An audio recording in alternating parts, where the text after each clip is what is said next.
Change the way you look at things, and the things you look at change. Wayne Dyer. Let me tell you something strange. You don't need to travel the world. You don't need to meditate on a mountain. You don't need to quit your job, change your name, or run away to find yourself. Reality doesn't shift when you move. Reality shifts when your perception does. And it all starts with one overlooked truth. You are not the actor, you're the observer.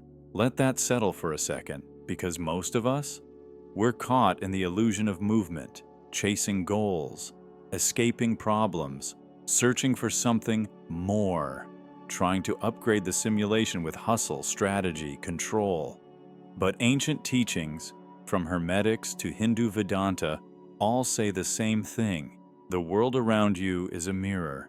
It bends to the one who's watching it, not the one who's forcing it, not the one who's fighting it, the one who's watching.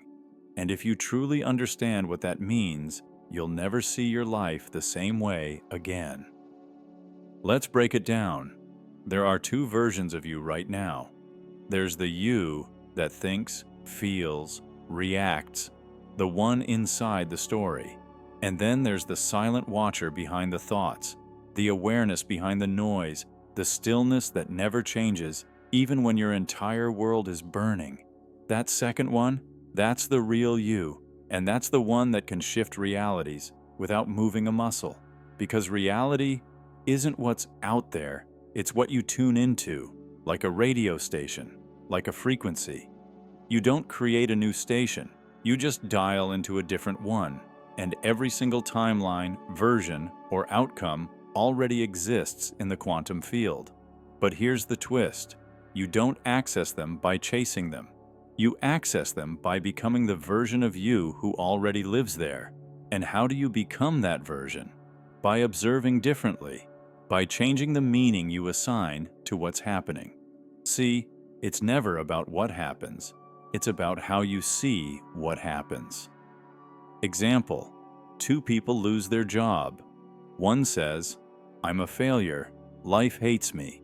The other says, "This is the start of something bigger." Same event, different observer, different reality. The job didn't shift anything. Their awareness did, because the world you experience is built on the lens you're using, not on the facts, on the focus. And here's what's wild. The more you stay in the observer role, the more neutral, grounded, and still you become, the faster reality begins to bend. People treat you differently. Synchronicities show up. Your energy shifts, and suddenly things start aligning without effort. That's not magic. That's quantum law. You're tuning out of the version of reality where you're a victim and into the one where you're aware. And awareness is the cheat code. It doesn't need to fix anything. It just needs to see clearly. But let me be real with you. This isn't easy at first, because your ego hates stillness. It wants drama. It wants to do. It wants to fix, solve, conquer, survive. It says, just work harder. Just try more. Just go faster. But what if the real power is in doing less, in sitting back and watching, not from detachment, but from alignment? The observer doesn't ignore reality, the observer reclaims it. Because when you stop fighting the movie, you realize you were the director all along. So if this hits home even a little, pause, hit that subscribe button. Let's keep going deeper. So, you're probably wondering, if I'm not supposed to chase or fix or force, what do I do? Here's the answer that breaks most people's brains. You observe, and you observe with intention. That doesn't mean being passive. It means becoming hyper-aware of what you're aligning with, because every thought, every reaction, every assumption is a vote for the version of reality you're stepping into. And most people, they vote unconsciously. They react to what they see and lock themselves into timelines they never actually wanted. Let me show you what that looks like. You wake up tired. You think, ugh, today's gonna suck. Now your energy is already locked in, your lens is negative, and your body starts matching the story. Then you spill your coffee, traffic's bad, your phone's glitching, confirmation bias kicks in. See, I knew today would suck, but here's the truth. You didn't predict the bad day, you created it by observing it into form. You tuned into the channel called frustration, and now you're living inside it. But imagine if you did the opposite. You wake up tired, sure, but instead you think, my body's speaking to me. I need more rest. I can still move with peace today. Boom. Now your body relaxes. You move slower. You see small moments of beauty you would have missed. You've shifted timelines without leaving your room, and the more often you do that, the easier it gets. You start noticing your thoughts in real time. You hear the patterns. You interrupt the automatic reactions, and you begin to see you're not your thoughts. You're the one watching them, and that's where all your leverage lives. Now let's get deeper, because there's another layer to all this, one that mystics, shamans, and quantum physicists all hint at. Reality is not linear, it's layered.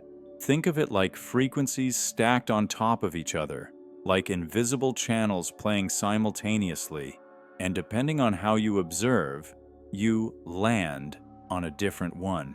When you feel fear, doubt, scarcity, you're tuning into a lower broadcast. You start attracting people, events, and moods that match that. When you observe with trust, curiosity, openness, you're tuning into a higher signal. New people show up, ideas flow, opportunities click.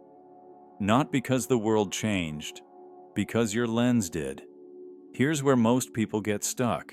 They try to think their way into higher states. They force affirmations. They say, I am abundant, while feeling broke and scared. But the universe doesn't respond to words. It responds to vibration, and vibration doesn't lie. So how do you raise your frequency without faking it? One word, presence. The more present you are, the more power you hold. Because presence brings you back to the now.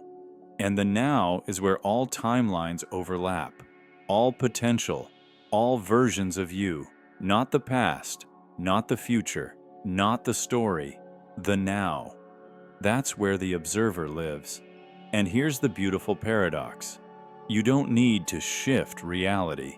You need to return to it, the real one, not the one filtered through fear or projection, the one that's happening right here, right now. And the more you observe it without judgment, the more it reveals its true form. Because reality doesn't respond to your effort, it responds to your state. And when your state is calm, clear, grounded, reality bends, doors open, people call, answers arrive. You feel like life is moving with you, not against you. That's not coincidence, that's alignment. You didn't move, you didn't chase, you shifted by being the version of you that's already free. And that, my friend, is the core of the observer's code. Let's talk about the real reason this is so hard to master. Because shifting realities without moving sounds amazing. It sounds mystical, powerful, effortless. But when you try to live it, old programming kicks in. Your mind says, this is stupid. Nothing's changing. You're still stuck. See? Told you so. And just like that, you're back in the old loop. So how do you break it? Simple. Not easy, but simple. Hold the frequency longer than the doubt can interrupt it. That's it.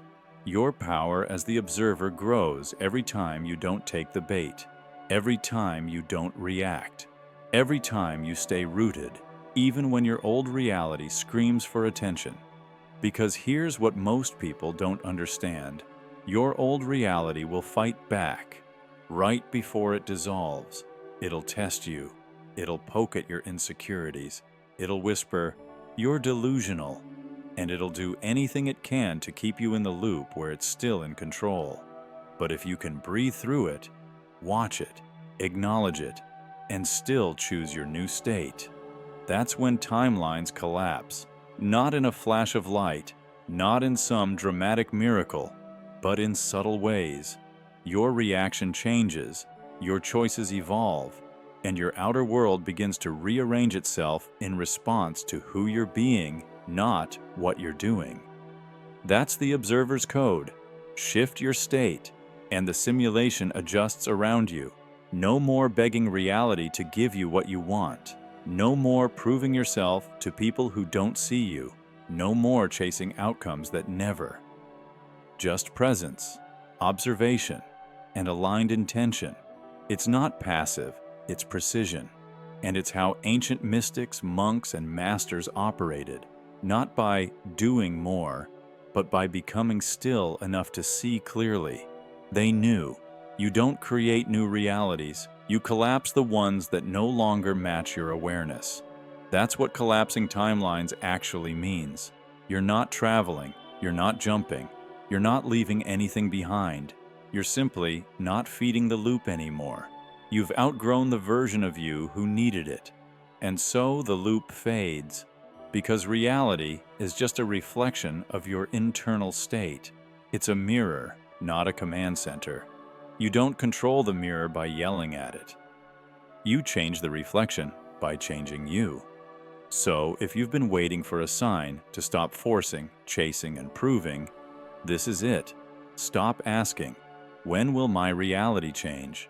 Start asking, who am I being right now? That question will unlock doors effort never could, because this whole time, you were never stuck. You were just observing from the wrong frequency. But now, you know the code. So take a breath, pause, and ask yourself this. What's one habit, belief, or reaction you're ready to stop feeding? Starting today? Drop it in the comments below. Let it go in public. Step into your next version. You're not waiting for change. You are the shift.